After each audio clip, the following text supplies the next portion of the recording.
Infosys shares buyback ಬಗ್ಗೆ ಸಂಕ್ಷಿಪ್ತವಾಗಿ ವಿವರಣೆ ಇಲ್ಲಿದೆ.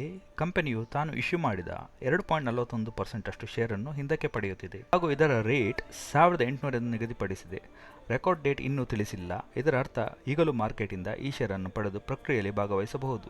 ನ್ಯೂಸ್ ಅನೌನ್ಸ್ ಆದಾಗ ಮಾರ್ಕೆಟ್ ಪ್ರೈಸ್ 1430 ಇದ್ದು ಈಗ 1526 ಆಗಿದೆ. ಇದು ಇನ್ನೂ ಹೆಚ್ಚಾಗಿ 1800 ಹತ್ತಿರ ಸಮೀಪಿಸಿದರೆ ಲಾಭದ ಪ್ರಮಾಣದಲ್ಲಿ ಕಡಿಮೆ ಆಗುತ್ತದೆ. ನೀವು ತಿಳಿದುಕೊಳ್ಳಬೇಕಾದ ವಿಷಯ, ಇದು ಟೆಂಡರ್ ಪ್ರಕ್ರಿಯೆ ಆದ ಕಾರಣ ನೀವು ಈ ಶೇರನ್ನು ಬೈ ಮಾಡಿದ ರೇಟ್ ಹಾಗೂ ಕಂಪನಿ ಅಕ್ಸೆಪ್ಟೆನ್ಸ್ ರೇಷಿಯೋ ನಿಮ್ಮ ಲಾಭ ಮತ್ತು ನಷ್ಟವನ್ನು ನಿರ್ಧರಿಸುತ್ತದೆ. ಒಂದು ಎಕ್ಸಾಂಪಲ್ ನೋಡುವುದಾದರೆ XYZ ಕಂಪನಿ 1000 ಶೇರ್ಸ್ ಬೈಬ್ಯಾಕ್ ನಿರ್ಧರಿಸುತ್ತದೆ. Share holder A 500, share holder B 1500, C 1000 shares ಅನ್ನು ಬೈಬ್ಯಾಕ್ ಅಲ್ಲಿ ಟೆಂಡರ್ ಮಾಡುತ್ತಾರೆ. ಇದು 3 ಪಾಲು ಹೆಚ್ಚು ಡಿಮಾಂಡ್ ಅನ್ನು ತೋರಿಸುವುದರಿಂದ ಶೇರ್ ಹೋಲ್ಡರ್ ಎ ಗೆ 167, ಬಿ ಗೆ 500 ಹಾಗೂ ಸಿ ಗೆ 333 ಪಾರ್ಷಲ್ ಶೇರ್ ಟೆಂಡರ್ ಪ್ರಕ್ರಿಯೆಯಲ್ಲಿ ಅಕ್ಸೆಪ್ಟ್ ಆಗುತ್ತದೆ ಹಾಗೂ ಉಳಿದ ಶೇರ್ ಅವರ ಬಳಿಯೇ ಉಳಿಯುತ್ತದೆ.